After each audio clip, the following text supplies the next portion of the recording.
This video is about how to paint your small whittling projects, and it's basically just a walkthrough of what I usually do. This is just one way to do this, but it's very easy and cost effective.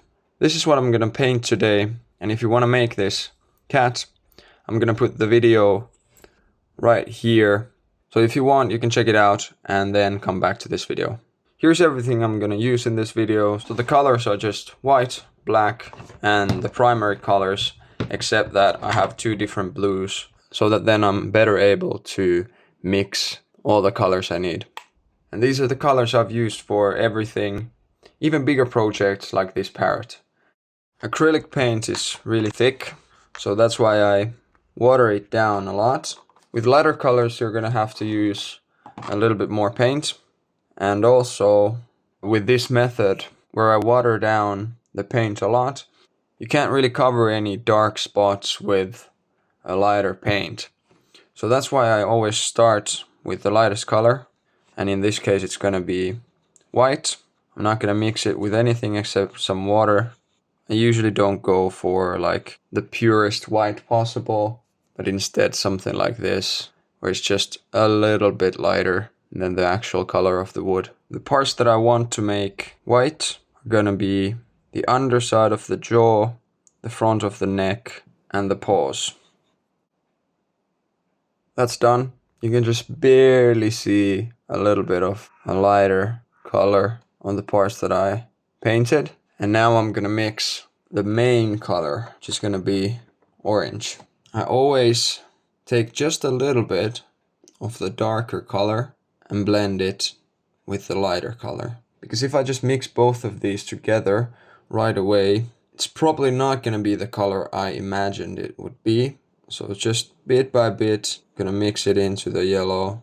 It's pretty good, but in order to not make it too bright, too unrealistic, just a little bit of blue to make it more brown. Orange is basically just a light brown anyways. That was a little bit too much. Okay, that's pretty nice. And then I'm gonna mix this with water until it's not thick at all. And this is because I want to retain the texture and the feel of the wood. I don't want there to be like a plastic layer. So this is just gonna be the base color. I want it to be very light. And then to create a little bit of a gradient, you just water the paint down even more. And that way I can blur the edges of the colors like this.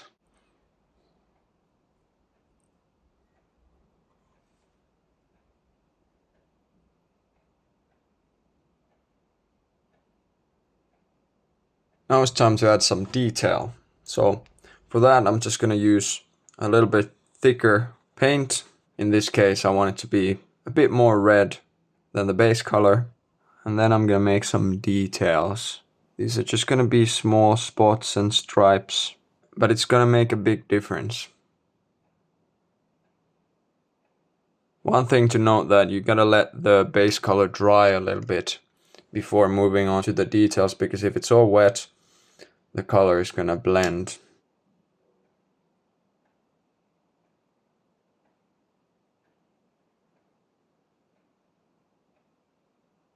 One way that adds some nice texture and detail, and it's quite easy to do, is that you make variations of the darkness or the saturation of the colors. And that way it'll look more natural, because this is something that you see in real life animals, especially cats, that there are color differences between different areas of the fur. Color can also be used to highlight the cuts we've made during the whittling phase of the project. So naturally, in photos, colors will appear darker in places where there's a little bit of shadow. And by adding a little bit of a darker color in that kind of a place, we can get a nice highlight that'll make the figure look even more 3D.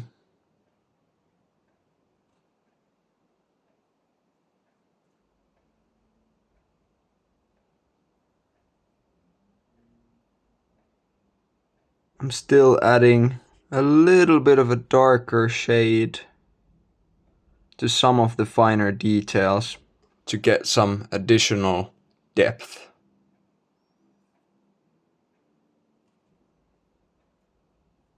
What comes to the eyes? Usually with these small projects, I just take a little drop of black paint, and this time I don't mix it with water at all, and then I just make a little spot like that.